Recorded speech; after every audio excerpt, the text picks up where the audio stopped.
Olá, bem-vindos ao quadro. Hoje vamos começar com os quinidários. Os quinidários apresentam duas estruturas corporais diferentes. A primeira estrutura nós chamamos de pólipo, que é aquela estrutura que normalmente é fixa em um substrato. E em algumas espécies, esse pólipo pode até se locomover lentamente.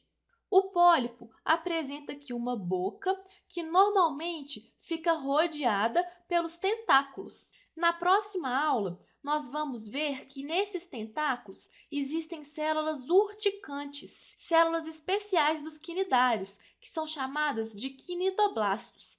Mas isso vai ser um assunto da próxima aula. Para essa aula, quero mostrar as duas estruturas corporais diferentes desses animais. A primeira delas é o pólipo e a segunda são as medusas. As medusas parecem assim um guarda-chuva. Elas apresentam uma boca e os tentáculos ficam dispersos por toda a borda do corpo. As medusas são livre-natantes. Isso significa que elas conseguem nadar, só que algumas espécies não conseguem nadar para distâncias muito longas. Elas também utilizam a corrente marítima para se locomoverem. E como exemplo para essas duas estruturas, nós temos a hidra, as anêmonas, que são pólipos, e deste lado nós temos as águas-vivas, que são medusas. E além dessas duas estruturas, quero mostrar hoje também a organização tecidual dos quinidários. Bom, vamos analisar a estrutura de um pólipo. Aqui com os tentáculos rodeando a boca e o seu corpo. Existem aqui três camadas. A primeira delas é a epiderme, que é essa camada mais externa, que faz o revestimento de todo o corpo do animal. Na epiderme, principalmente dos tentáculos, nós encontramos células especiais, que são chamadas de quinidoblastos. E como eu já falei, essas células serão vistas na próxima aula. E além dessas células, na epiderme também existem células sensoriais, células mioepiteliais, que também serão vistas na próxima aula. Continuando, nas últimas aulas eu já falei que os quinidários já apresentam uma cavidade gastrovascular.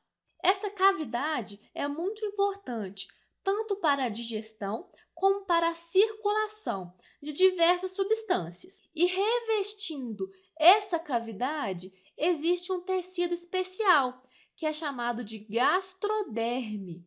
É um tecido de revestimento que vai cobrir aqui toda a cavidade gastrovascular. E entre essas duas camadas, existe uma camada gelatinosa, que é uma camada muito especial, chamada de mesogleia. E na mesogleia, nós encontramos, por exemplo, células nervosas que ficam aqui espalhadas por essa camada.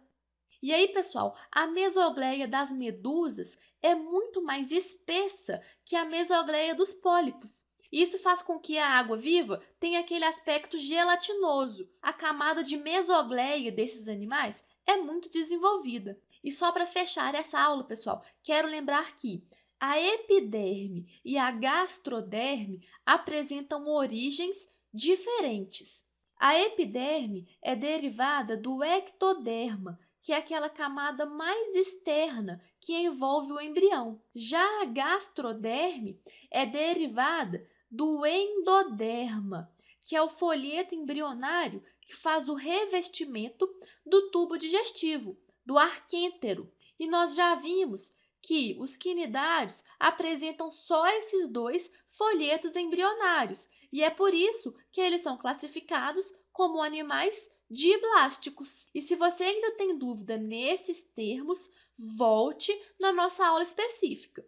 Terminamos por aqui com a estrutura corporal dos quinidários e na próxima aula vou falar sobre as células que compõem essas camadas. Não perca! Até lá!